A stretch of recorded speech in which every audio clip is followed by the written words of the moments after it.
Welcome back to the Born to Chat Shit podcast, your favourite podcast, of course, with your hosts, George and Vix.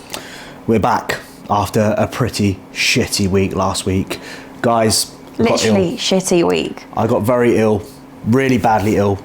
I got badly ill when we went to Spain for your birthday, which was in beginning of July. Yeah. And I got a stomach bug. It seems to be going around. Like, I've been on social media and I've seen people have stomach bugs, and I've had clients as well checking with me and they've had stomach bugs over the last couple of weeks. And you kind of like, for me, I kind of, when people have like the flu, I kind of then start hiding away from socialising. And except we couldn't, because we had shows every single weekend. We had shows and we was around a lot of people, and that's the problem where you work from home and you don't interact with many people. Like, I'd probably interact with maybe 4 people a day, absolute max. Me, Mango, Diesel. Who else? Maybe the guy at the gym where I say hello to, that's about it. So when we go to like group events where there's hundreds of people, number one, it's very overwhelmed for me. And number two, I'm probably bound to get ill. So I got really ill, and I was very stubborn as well, because I am a stubborn person, and I continue to try and eat my 4,000 calories on days.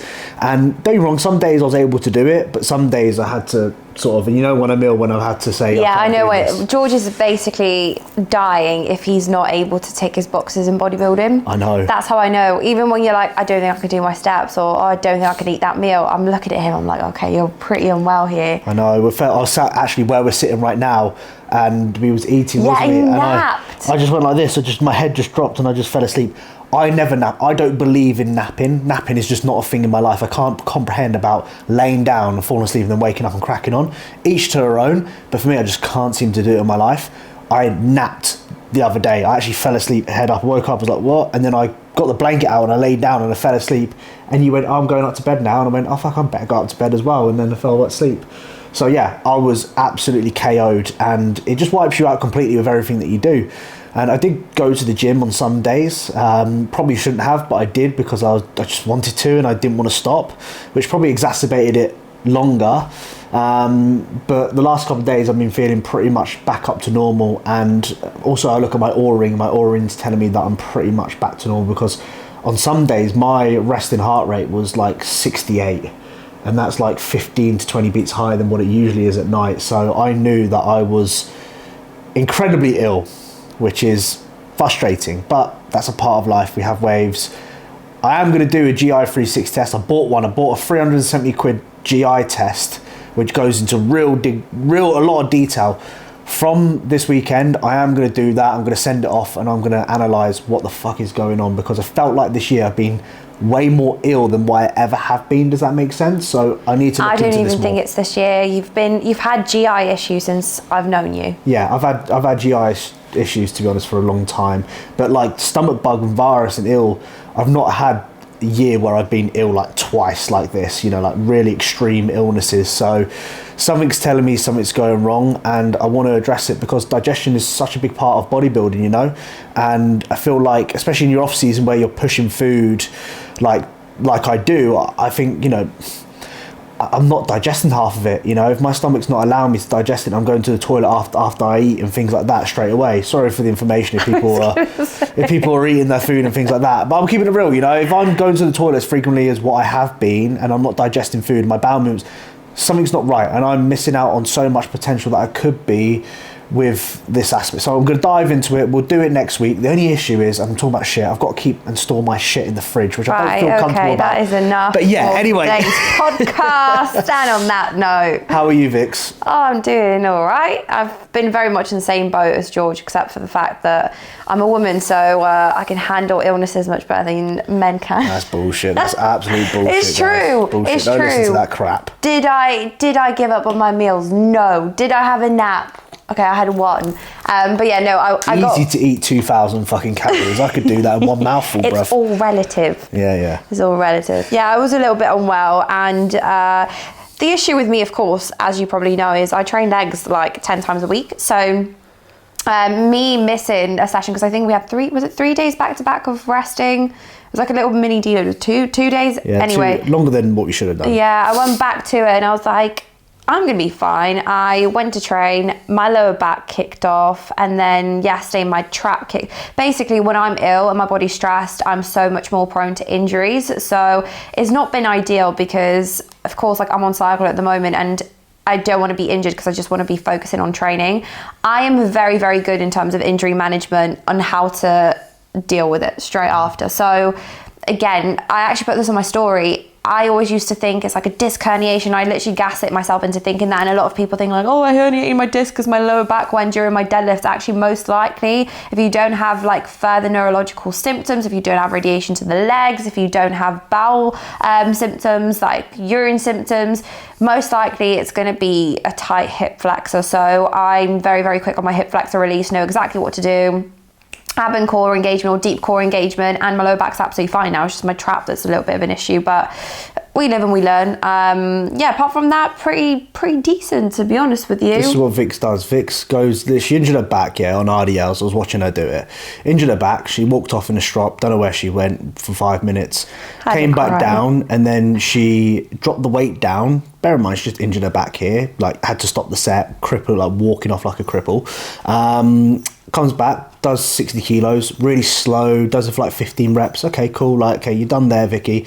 Gives herself like 10 seconds, and then she turns to the rest pause, and I'm like... It was a rest pause because my grip went.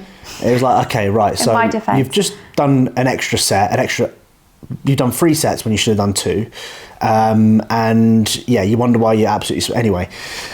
Oh dear, Vicky's she's an interesting one to coach, guys. Trust me, I do have a lot of fun coaching Vicky, but I do look at her and I just think, you don't help yourself here. But she has to sometimes, learn from her own mistakes. And yeah, I'm very big on that. I learn from my mistakes. Yeah, does she learn? I do learn. I do learn because I didn't cry in the gym at least. Yeah, okay, that's a positive. I almost shed a tear, but I was like, no, do you know what?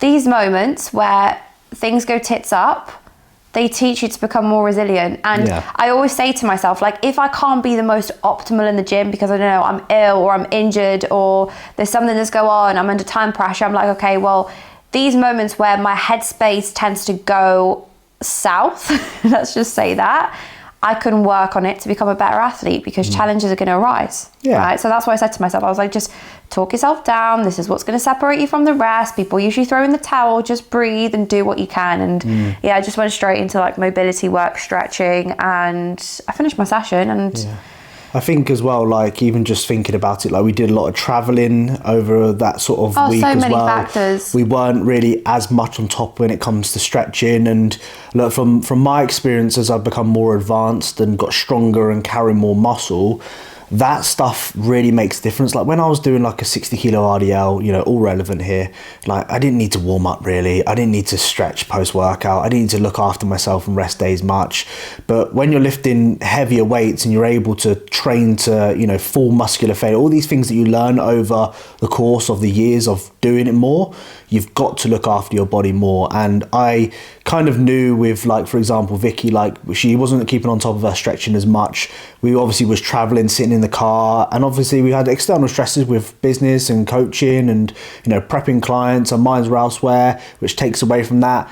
I kind of knew that it was going to happen at some point. And these are just sometimes little reminders to say, look, okay, you need to keep on top of these sort of things because, these things do happen. And it's part of the journey, it's ups and downs. There are going to be occasions again where your lower back will probably go, but it's just, over time you learn. And like I said, now you know what you need to do when you have these scenarios or these situations, right, to then overcome it. Yeah, it's so quick to reverse. I remember actually I had a flashback to 2023 when I had that lower back injury, and it was exactly the same pain in nature, same symptoms, same everything. And I was like in and out of the gym for a month or like a month and a half, something like that, because you did not know how to manage it. Whereas now I'm like, okay, when you actually learn about biomechanics and all of these things, which is everything that I implement with my girls, even if, right, when they send me, I actually had a conversation with one of the girls I coach. She was sending me a video of her doing leg extensions, so I could see her left leg was internally rotating, and I was like, aha, like little tiny things like that I'm able to pick up now because I've lived that myself. Like when the posture tends to go, so when people are sending me over tracking pictures and I can see, I don't know, a little bit more of a hip tilt than what they used to, maybe one shoulder elevating a little bit higher than the other, I jump in with that preventative measure, and I usually do that with myself, but I do think like what you said there, because we've been traveling and my focus has been on everything and everyone else bar myself, I have let those things slip. But life throws these things at us to just remind us of actually, do you know what, you need to fill your own cup. So I'm actually, weirdly enough, I'm grateful that it's happened, because it's allowed me just to slow down a little bit, be like, come on now, breathe and look after yourself. It's actually really important. Especially like, look, we're on cycle at the moment. Progression is occurring relatively quicker than what it usually would do. You know, your body's always playing catch up, you know, and you're creating a bigger distance between the two. Something's going to give way if you don't keep on top of it. And my best advice to anyone is that, oh, they ain't got the time to do stretch and mobility. Oh, fucking find time. Find time, you know, like easily, if you're sitting there procrastinating on your phone 5 minutes doing pointless shit, you could be easy sitting there doing some sort of stretching, and 5 minutes is better than doing absolutely nothing, in my opinion. So habit stack, which yeah, is habit actually stacking. what we're going to talk about today. Yeah, absolutely. Do you want to dive into that now? Oh yeah. That's good. So I actually don't even know what the title of what this podcast is going to be, but I wrote micro habits for becoming a successful bodybuilder. I guess that's going to be the title. So micro do you want to habits. start on that? What I'll start off with is I was actually thinking, do you know what I said to George today? Went out for a walk by myself with the dogs, and I've noticed I speak to myself. I speak out loud to myself. It's the weirdest thing. I caught myself doing it, and then the guy was like looking at me, and I was like speaking out loud, and I just pretended to speak to the dogs. But anyway, what I was speaking to myself about was a very, very good conversation. And the conversation was surrounding, like, a lot of the time people fixating on, of course, like the end goal and the outcome. Like, people have got these big goals that they are chasing. You know, one of mine, of course, is a pro card. And I know people think, okay, that's ambitious. Bitch, you've never competed before, but long-term goal is a pro card. However, I don't over fixate on that pro card. I fixate on my little tiny goals throughout the day, which I call micro habits. And I've actually got a really cool quote written on my notes, and it's, you don't rise to the level of your goals, you fall to the level of your system. I'm going to read that again because I was absolutely shit reading from GCSE English, failed. No, I actually got an A star, believe it or not. I got a D 4 times, and I got a C, and I just scraped through and just got into university. Otherwise I'd done a foundation year because I'm a retard. See, and English is my second language. I know. Anyway, you don't rise to the level of your goals, you fall to the level of your systems. And the micro habits that we're going to be talking about today are the systems that you can put into place to make your goals, your big goals, feasible. So yeah, we're going to talk about micro habits. So little tiny habits, or atomic habits, for anyone that's read the book Atomic Habits. Funny enough, that's the only book that I've actually read. Have you? Yeah, it's the only book that I've actually read. Start to finish? Start to finish. Not read any other book in my life. It's a good book? It's a good book. It's a good book. Yeah. It basically says, do little tiny things every day, and that will compound to great things. Because I always say, like, you can tell yourself you can achieve all of those things, but if your daily actions aren't reflective of that, you're not going to achieve them. So if I'm going to tell myself, okay, I'm going to be a millionaire, and my daily habits are that I scroll and I procrastinate and I'm lazy and I wake up late and I go to bed late and I don't look after myself and I don't interact with people and I have no financial knowledge and I don't learn anything, am I going to become a millionaire? Probably not, unless I win the lottery, which is very, very unlikely. So the micro habits that we're going to be talking about aren't going to be related to business. If you actually want us to do a podcast on business, we can do that, but we're actually going to fixate this one on bodybuilding. And the micro habits that I'm going to personally talk about absolutely pulled me through when it came to me being a shift worker, a very busy woman who was doing a medical degree, a bodybuilding prep, was a dog mum, had housework. I was very busy, so I needed to find strategies or systems that I had in place to make my daily tick boxes of bodybuilding so much easier. So you've got a list. I've got a list. I've got a list. Yeah. Do you want to start? You go for it, because I need to load mine up. Okay, so my first micro habit is plan out your weeks on a Sunday. So separate your planning from your execution.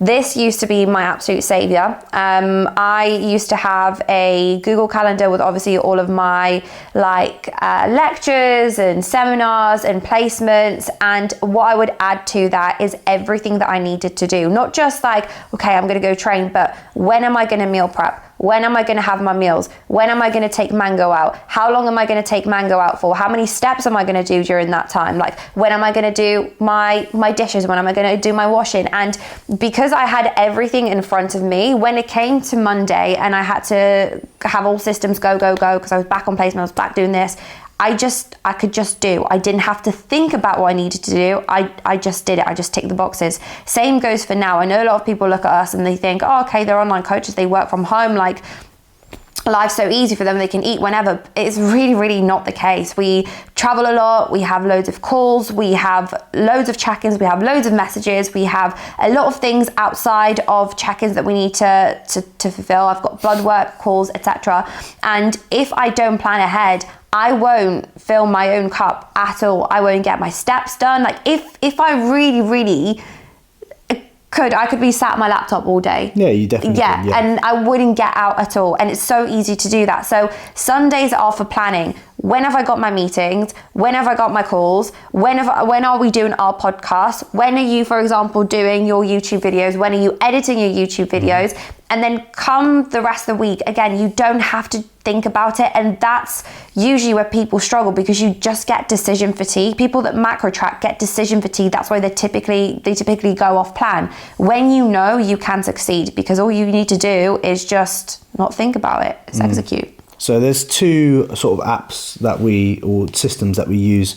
Google Calendar is one that we've used, but we really like Trello. Is it Trello? Trello. That's a really good one. I've actually never been a planner until I met Vicky, and she got me into that Trello app. And that's absolutely been a game changer for me to, you can download it on your phone or you can be on your computer. It's so handy for when something comes up, you can just write it down on your to-do list and you can tick it off once it's done. Like, I thought I could remember absolutely everything in my head, and turns out I can't, as I get more busy and other things that have to go on in life and more responsibilities come. So yeah, I think when it sort of relates to bodybuilding is very routine, and within bodybuilding we try and get predictability, especially even when dieting. Like, you want your days to be predictable, because when it comes to looking at like data, we can start predicting your data and we go, okay, cool, like we know when stress is going to be higher, when stress is going to be lower. So being organized is only going to help you see the predictions in terms of your data, and that's going to lead to probably more progress. You know, when we see it with clients, they have very scattered weeks, or they're not in very much control, they're eating way later than what they should do, stress is high, they're not organized their day. You know, it really makes a difference. Like, for example, Zach, one of my athletes this year who was prepping, he had a lot of free time because he's moving away to Norway to work. So at the back end of his prep, it was very much like where he just kind of did what he wanted to do every single day and had the freedom to do that, which is great. But I told him, like, look, be organized, have set times that you eat, have set times that you do these sort of things, so you can predict the outcome of what we're going to like, how we're going to feel, and all these sort of things. And it really made a difference for him to be organized like that, rather than just freestyling it and just, you know, having everything chaotic throughout his week or day, for example, whatever it may be that he got up to. So I really do think that's actually important. Yeah, just the point of like separate the plan and execution. Yeah. So plan on Sundays. Well, some people might start weeks on a fucking Saturday. Whenever that is for you, before you start your official week, just sit down, plan, roadmap, and not just that, but like actually be strategic with those things. Like, don't just say meal prep. Actually allocate a time where you're going to be able to do that meal prep for. Because my mistake that I used to make is, I used to say meal prep, but I used to give myself like 15 minutes to do it. Not realistic. Actually be realistic with your time. Yeah, so put some effort into it. That's the first micro habit. Plan, then execute. Point number one for myself is buy yourself a 2.2 litre bottle. The amount of clients that I see struggle getting their fluids in each day, they're checking with me, they've had 2 litres of water throughout the whole day. It's quite a lot, actually. And I'm like, look, what are you drinking from? Like, how are you getting that in throughout the day? And, oh, you know, I'm drinking from a glass, or, you know, a cup, or a 500ml bottle. And I'm just like, you know, you're a very busy person. Filling up that 500ml, if you're trying to get 4 or 5 litres in a day, you have to spend a long time filling that fucking 500ml bottle, whatever it may be. Get yourself a big jug. Go on Amazon, buy yourself a half-gallon 2.2 litre jug, and fill that up to top, and you just need to do that twice a day, and you pretty much got your fluids in for the day. Very simple thing That's just going to keep on top of your hydration. We know how important hydration is just in day-to-day life, even more important when it comes to bodybuilding, trying to build muscle. So that small habit, you're not going to have to try and find, you know, when you're busy in the office and you have to try and fill up water and you're not close to a tap or not close to buying or shop to buy some water. You've got that jug on you, makes it so easier for you to get your fluids down. So get yourself a 2.2 litre jug. That's my one. My one is habit stacking. So my micro habit is habit stacking. So what I used to do is when I used to do my cardio for bodybuilding, I used to listen to lectures. When I used to do my steps, I used to do my Anki apps. When I do my steps now, I will do things like training footage reviews, or when I, for example, do my cardio, that's when I'll do my training footage review. So I try and do two things at once, and this is so incredible when it comes to someone that continuously tells themselves that they don't have time, because you can literally do two things at once, or even three things at once. For example, if you're telling yourself you're going to meal prep, put your rice cooker on, put your air fryer on, that's your meal prep done, then go out for steps and then do your responses to emails. Three things. Instead of putting it into different time blocks, you can combine into one. So that is my next micro habit. Easy as that. My one is pill box for supplements. Do this every Sunday or whatever day. That's a good one. I, as an assisted user, I use a lot of supplements right now. A lot of supplements. And it's so easy to forget. It's so easy to forget your supplements and get lazy with it. And I must admit, I hold my hands up in the past.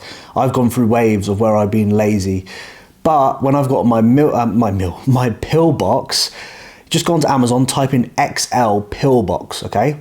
And you can put a decent amount of pills in your AM and your PM, and I do that, well, I've tried to do that every Sunday, so I've got that for the week, so I haven't got above it. It takes me maybe 15-20 minutes, but it saves me doing it every morning and every evening, and I've just got that there for me. And again, it's great for when you're traveling, so when we go away to client shows and we're away in Airbnbs, we've got our pill box with us, so we haven't got to worry about bringing these supplements and filling up the bag with loads of shit, because we take about 40 different supplements, you know.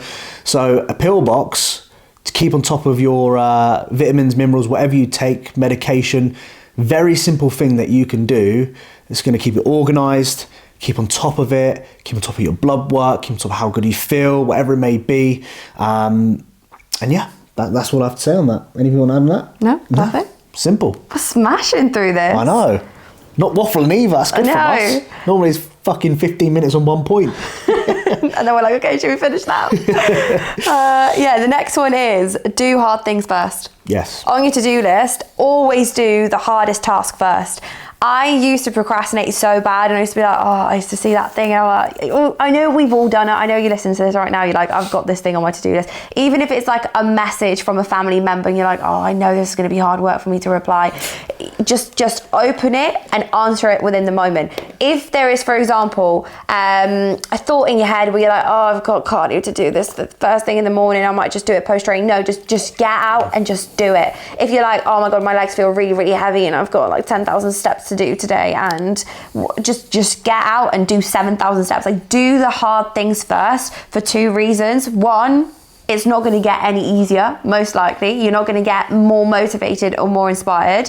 Two, doing hard things creates momentum. When you do hard things, your body rewards yourself with a dopamine surge, an endorphin surge. So you actually end up feeling better, you end up feeling more productive, and you're like, whoa, I can handle the absolute world. I can handle anything life throws at me. That's the second point. And the third point is as well, it reignites your confidence. So when you prove to yourself, I'm gonna do things regardless, it makes you take a step closer towards your goals. It most likely yields more positive outcomes, and that actually yields more confidence within you. So I would say 3 incredible reasons. I can actually name a few more, but 3 incredible reasons why just doing that hard thing first is going to be the best thing for you. With cardio, with training, with whatnot. Stop thinking and just start doing. Well, that's actually another micro habit. Stop thinking and start doing. Yeah, absolutely. That's why I love like 4 o'clock starts in the morning. It's hard shit. It is hard work getting up at that time, but I'm like, I'm winning the day already because I've done something hard immediately by waking up at that time. Not that it means much in anyone's life, and yeah, whoopie-doo, you go to bed at fucking 7 o'clock, well done you. But I know that shit is hard because I know people can't do that. Yeah. And that makes me go, right, okay, I've started the day with a win. And that's what we'll always do something that's hard within our life, whether it's like a 4 a.m. start, or we used to go out first thing in the morning when it's. Do you remember during Christmas time we used to go out first thing in the morning when it was freezing? Because like, we're going to do that. Ice baths is another thing. Find just something that's difficult and just do it. That's going to just create a completely different level of resilience within you. Honestly, just try it. And if it doesn't work, I would be very, very surprised. So that's my next micro habit. It builds so much confidence as well. You know, when we started going in the ice baths at the sauna, you know, we fucking hated it. We did it for like a minute, but how good did you feel after doing that? You felt amazing, right? I felt so confident. I felt I can conquer fucking anything. Just for getting in that fucking ice bath for a minute. Your brain naturally wants you to be in procrastination mode. Like your brain doesn't want you to step outside of the comfort zone because it likes to do what's known. However, when you repeatedly tell it, you know what, you can tell me anything you want, but I'm still going to do what I want. It actually steps within that realm of discomfort, and it's like, okay, well, you're not dying, so it's okay, you can do it again. Yeah, absolutely. I agree on that. My next one is put your phone on do not disturb whilst training. Oh, I was going to do that one. Was you? Big one for me. Like, I know since I've been doing it and I don't go on social media whilst I train anymore, just next time when you go in the gym, like look around and okay, we don't pay attention too much about what other people are doing because who gives a fuck at the end of the day. But look how many people go on social media and scroll whilst they're training or in between sets. And when you actually take a step back and sort of deep it, like we know social media actually provides fuck all to any of our lives unless it's educational purpose only. You know, that time of the day where you go to the gym, an hour, hour and a half, 2 hours, that's your opportunity to just to focus on yourself and not worry about a single thing outside of it, okay? Like gym is a therapy tool. Gym is that moment where you can just switch off. But people aren't switching off and people are fixated on what others are doing, and that distractions, it's just constant distractions. You're scrolling through what other people are doing and it distracts you from what you are actually there to do, which is train hard, look after your well-being, wherever it may be that your goals are when it comes to the gym itself, build muscle. Like, I don't know if you want to elaborate any more on this, Vicky, but I just think like it will make you far greater. And you know, you can go on social media afterwards, you know, you can do all that sort of shit afterwards, but in that moment of time, it's your time to focus on your fucking self and not give a monkeys about what the fuck other people are doing in life, which is, to be honest with you, all bullshit anyway. It's all for the fucking Instagram. It's all look at this house and look at this car that I bought, when really it's just on fucking finance. Okay, yeah, it's great, well done you know. And then you start like self-sabotaging your own self. Like I've sat there before, guys, and be honest with you, see someone buy a nice car and think, how's he fucking done that? I can't do that. And I'm thinking, really? Like, he could be in fucking serious financial debt right now because he's actually bought this car, whilst I'm sitting there with my car, which does the job from A to B, but I've got zero finance on it. I actually own the car that sat outside, you know? It's like, what the fuck are you thinking of? Like, it just, I'm going off on one and I know, but I wanted to get my point across. Put your phone on do not disturb. And if you really can't go on, like, if you are struggling to get off social media whilst you're training, number one, fucking look in the mirror and evaluate what you are doing. And number two, like, make it hard. If you really want to, just put your phone in the fucking car, you know, and leave it in the car there, or put it in the locker, or put it in your gym bag and make it as hard as you can to reach out, because by nature we want to reach out for it. You know, the amount of people that finish a set and they don't reach out or just delete the app temporarily whilst you're training. They don't reach out for their water bottle and hydrate them. They reach out by their fucking phone and they're like, okay, it's straight into it. And then I'm like, what the fuck? Like, reach out for the fucking water at least, you know? And I see it nowadays, people reaching out, they bring their vapes in. I see people vaping in the gym, mental by the way, reaching out for their vape. I'm like, what the fuck? Like, is that your intra-workout drink now, is it? It's weird. Anyway, yeah, sorry, I've gone off on one. I'm feeling good today. I've gone off on one. Elaborate, Vicky. Put some context to what I'm... What was your point? Just put your phone on do not disturb. Oh, okay. Yeah, put your phone on. Put some... Okay, shut up, George. Let's just move on, okay? You got anything to add to that? I can't say sophistication, that's what I meant to say. Yeah, Jesus Christ. It'll also save you a lot of time. Yeah. Because I used to be very, very bad for WhatsApp messages whilst I was training. Oh, yeah. I don't necessarily scroll, but I work. Yes. Like, my issue is I can't switch off, and No. I choose not to switch off. I need to watch my language very often. I choose not to switch off, and I work whilst training. one, that makes my training sessions so much longer, and two, you can't reply to someone, be emotionally invested in it, and then go into a heavy hack squat set, be like, yeah, I can fucking do this. Yeah. Like, you can't do that. So putting your phone on do not disturb and just honouring your time for a second and understanding why you are there, what this is for. It's to fill your cup, to help your mental health. Scrolling through social media, like George said, it's most likely going to trigger you in some way, shape and form. And okay, maybe sometimes it's going to motivate you. Like, I used to watch before my sessions, like my top 3 wellness athletes I adore, just as motivational. Like, yeah, I want to, you know, listen, I want to look like that, I want to be there, I want to compete against them. But apart from that, it's absolutely pointless, which leads to my micro habit.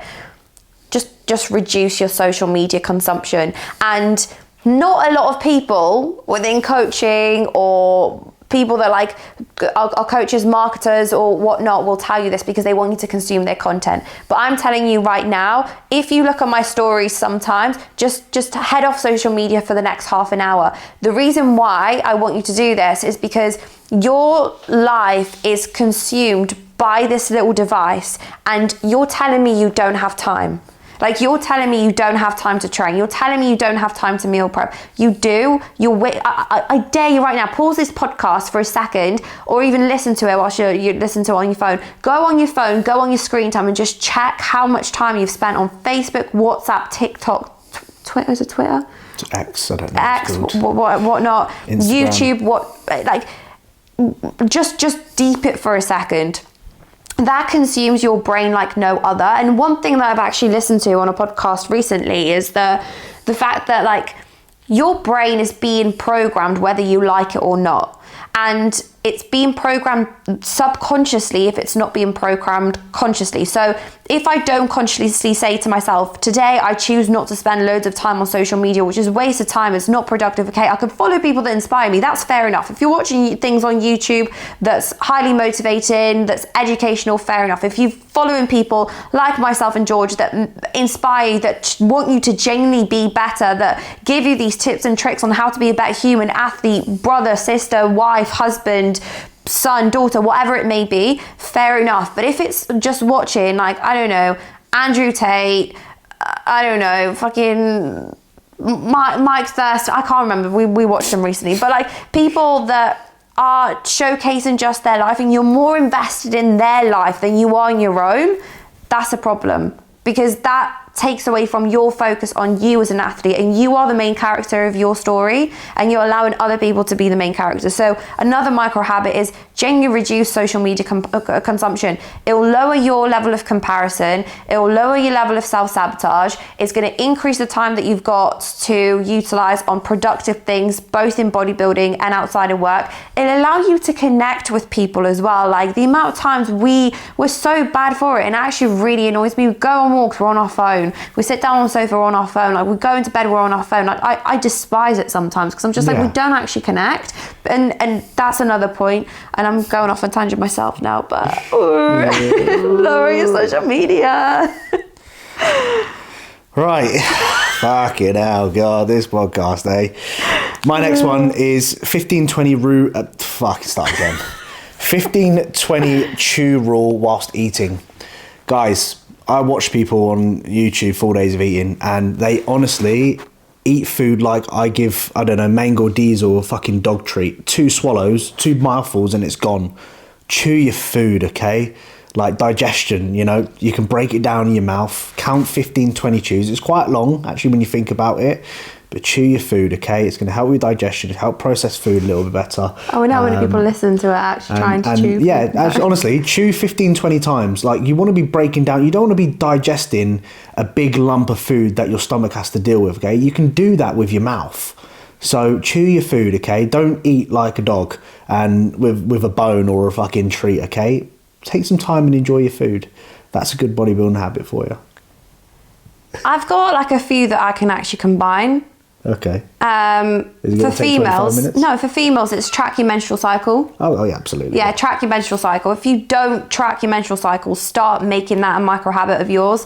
Not just like I'm on my period, but like roughly when you're ovulating as well, when you're in your luteal phase, it's going to be a pivotal change in terms of your bodybuilding, how you train, how you eat, how you sleep, how much self-awareness you have, and also tracking whether you're actually healthy. Because I remember back in the day, before I even started contraception, when I first started my periods were very irregular, and I never ever knew. And I remember once going to the doctor and they were like, "Are your periods regular? Like, when was your last menstrual cycle?" And I was like, I don't have a bloody Scooby-Doo. So track your menstrual cycle, because it has a huge direct effect on your training, on your performance, on your nutritional status, on your sleep, on your recovery capacity. And if you are someone that's either within prep or coming out of prep, it's a huge metric that you need to measure as well for health purposes.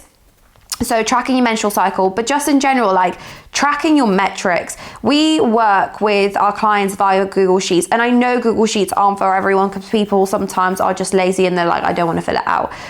But those metrics are there for a reason. Bodybuilding is a sport, and sport is science. Like, if you want to succeed within the sport, gathering this sort of data is really important. I know I'm bad for it. I'm so lazy with it. I can hold my hands up and say, like, I'm terrible with tracking my data, but I also know that is a pitfall in my bodybuilding. I could be a much better bodybuilder if I religiously track how much I sleep, if I religiously track how much water I take in, if I religiously track how my sessions are going. Because believe me, by the time you reach like the end of the month, you're not going to remember what you did at the start of the month. I don't even remember what I did yesterday. So tracking your metrics, for example, obviously calories, macros are a given. I feel like most people that listen to this podcast are going to be doing that anyway. But little tiny things like tracking your sleep, tracking your digestion, big one, tracking your steps, especially when you're in an off season, because I see a lot of people slacking within steps, which is where body composition goes to shit. And also,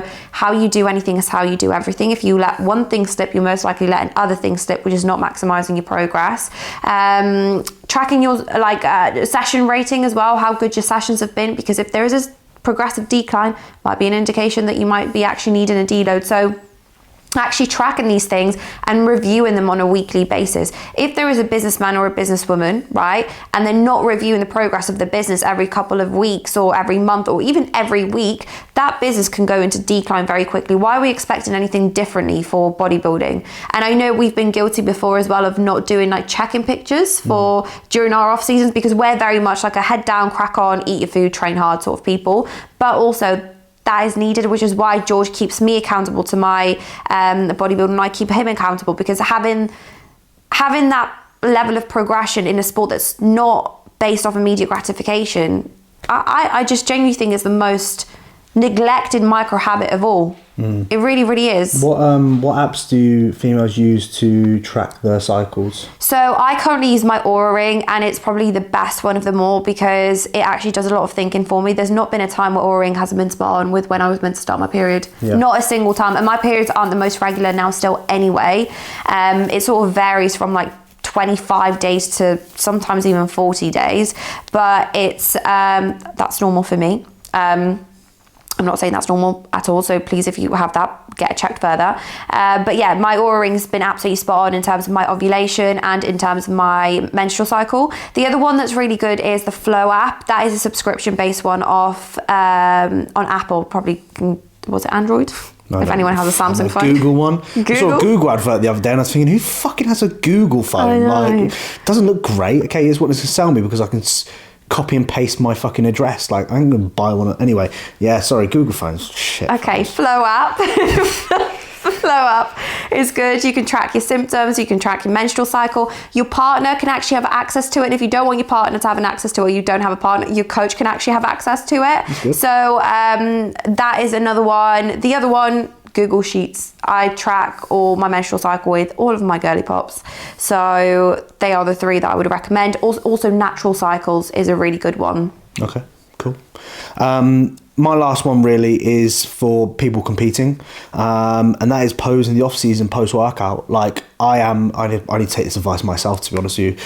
I am very, very guilty for not posing in my off season because I don't like the way that I look, nor do I think it's really important. But it's those habits, you know, because when it comes around to my preps, I then start posing and then I'm like, fuck, like I am stiff as a rod.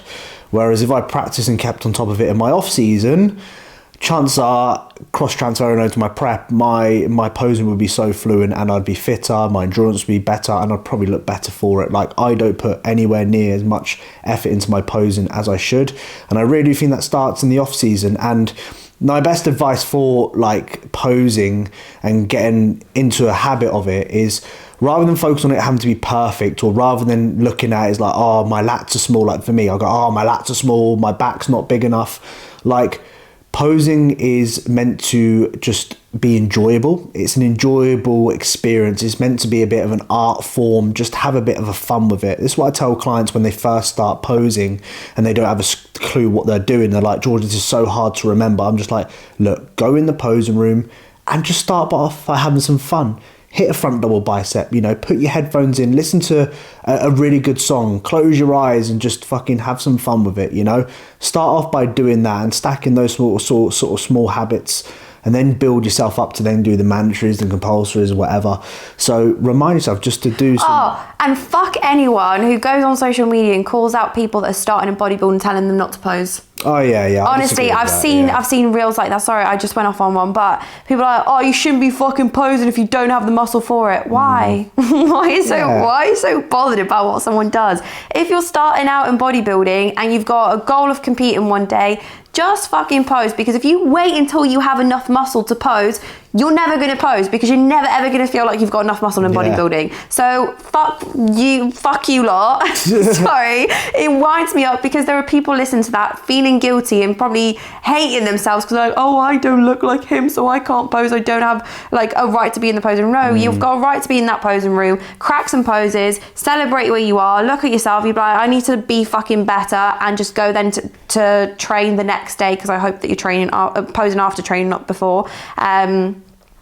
And work on that muscle. Sorry. Yeah, I've seen this guy actually on Instagram. He like copies like C-Bum. He's only just a beginner really in terms of his physique, but he's actually good at posing. He might not have C-Bum's physique or a big level of muscularity, but I look at some of his posing cues and I'm like, actually, know what? I might take that into consideration when I next hit a C-Bum type pose, or, you know, one of these Olympia guys. So, you know, fair play to them, because I think they're still doing a good job. And regardless of how much it's so annoying, like nowadays it's like, well, you can only take advice from like people who look the part rather than people that, okay, might not have the physique, but they kind of know what they're doing. You know, this guy knows how to pose, but because he doesn't really have much muscle, it's kind of then looked down upon, like he doesn't know what he's talking about and he shouldn't pose because you spend more time training, whatever. Like, who gives a fuck, you know, at the end of the day? Yeah, pose after your training session. That's what we all say. That's our viewpoint as coaches, is regardless of whether you have the adequate amount of muscle to even compete